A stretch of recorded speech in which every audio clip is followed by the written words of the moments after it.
Welcome to another edition of the Hoop Scoop, brought to you by Red Raider Outfitter, the fans' favorite since 1975. I'm Jared Johnson. I'm joined by the mighty Joe Yeager. Well, mighty Joe, it was, needless to say, an interesting week for Red Raider basketball, but they responded, they rallied, and they came up with a 102-52 victory in Houston over Jackson State. Now, look, one-win Jackson State team, but still, would you say it was the best performance of the season by the Red Raiders? Yeah, probably so. The only other possibility would be Louisville, which you beat by, 30-something points. So really, I think those are the only two games this year that we've seen where they played like we would expect them to play. So now the challenge is, okay, so you played another really, really good game. Can you put these back to back and start doing this on a regular basis? Because you need to do that. Big 12 play is coming. You need to get right pretty quickly. Who stood out to you? Who were a handful or a couple of players that stood out to you in that 50-point victory on Saturday? Yeah,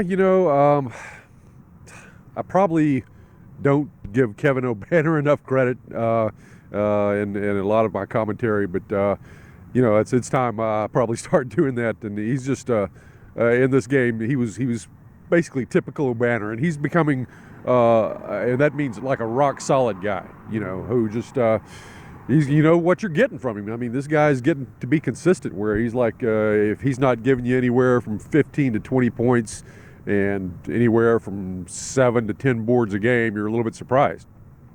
And so that's what he did. He did in minimal minutes against Jackson State. Didn't play a whole lot because it was a blowout. Yeah. So he was back on the bench and taking it easy for a little bit. But when he was in there, he was really a factor. I'm liking Lamar Washington still lately, and I think he's really, we were worried about depth with this team not so very long ago, but there are signs that some of these guys are beginning to come around. And Lamar Washington is really the top of that list, really making strides. Just does not look like a freshman out there. Plays much more like a veteran with an awful lot of poise. Doesn't turn the ball over, doesn't make mistakes. And he quietly has a good floor game where he's giving you a lot of assists, and you don't realize it. And you look up and, he played 18 minutes. He's got 4 assists and 0 or 1 turnovers or something. That's a typical thing for him lately, so I like the development from him as well. What I like from Lamar is kind of what you just alluded to, is that he does come up with a lot of assists because he just makes the right play. Yes. It may not be a flashy no look where you're like, oh, what a great assist, but he gets the ball where guys need it when they need it. The timing, you know what I mean? I think that's one of the least talked about things in the sport, is just the timing and hitting the right spots to the right guys. So I have a question for you. Robert Jennings or KJ Allen? Right now, who's the more dependable guy in your opinion, or who do you think Tech's going to get more out of in Big 12 play? Yeah, I think it's Allen right now. And Allen, I'm glad you brought him up because he had a nice game as well against Jackson State. And, he's a much more veteran player than Jennings. Jennings is true freshman, still trying to find his way a little bit. But Allen is a guy, if nothing else, when he's on the court, he's going to board.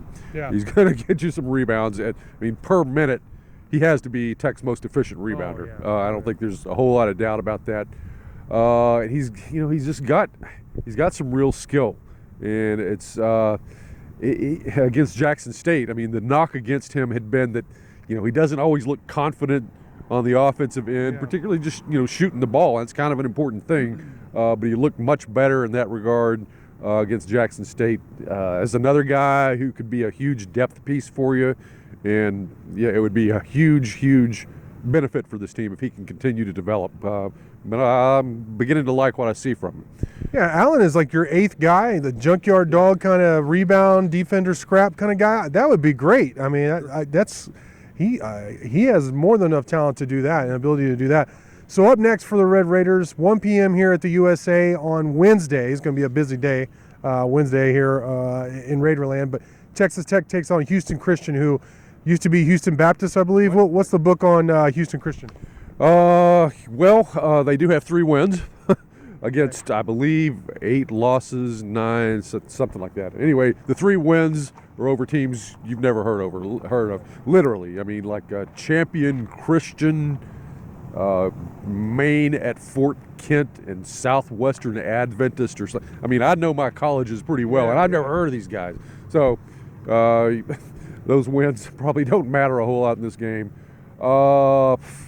Houston Christian, if Tech plays anything like they did against Jackson State, this game is not going to be Name close. the score. Yeah, pretty much. I mean, Houston Christian is giving up 83 points per game. Oof.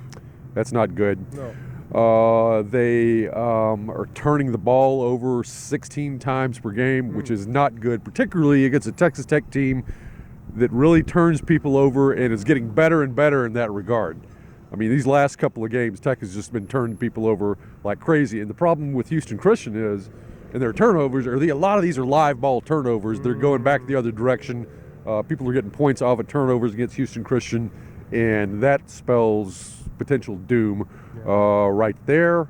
So that's a problem there. Now, one good thing about Houston Christian is they shoot the three very well. I have like 37% from the floor, and they defend the three pretty well too. They only allow 32% shooting from three.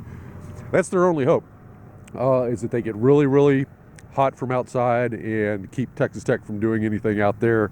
They got a couple of good players. A guy named Bryson Long, who's a guard, who does everything for Houston Christian, 15 points a game, shoots it well, has a good floor game, leads the team in assists.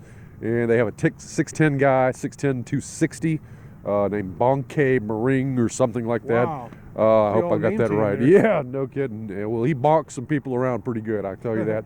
And 15 and 6 sort of a guy, shoots it well, blocks a few shots. Both of those guys are going to have monster games against Texas Tech for this one to be competitive, I think. But that's kind of the rundown on them. All right, final question. Are we expecting Daniel Bacho back for this game on Wednesday? Yeah, as far as I know, nothing has been announced yet. Tech should not need Bacho for this game, even though they have a pretty good big guy. You don't need him if he's not really 100%. Then there's no reason to risk putting him out there and having him exacerbate that injury at all. On the other hand, if he's good to go, if he's 100%, then you play him, right? Yeah. Because that's even if it's low minutes, right? Sure, right. I mean, if guys are healthy, why? That's their job to play, and it is a job these days. So, but as far as I know, there has not been any real confirmation or disconfirmation about whether he's going to play. All right, 1 p.m. Wednesday, Texas Tech takes on Houston Christian. Looking to keep a pretty good winning streak going at this point. So we'll see if they can keep it rolling, Mighty Joe. But great stuff from you as always. Thank y'all for watching, and until next time.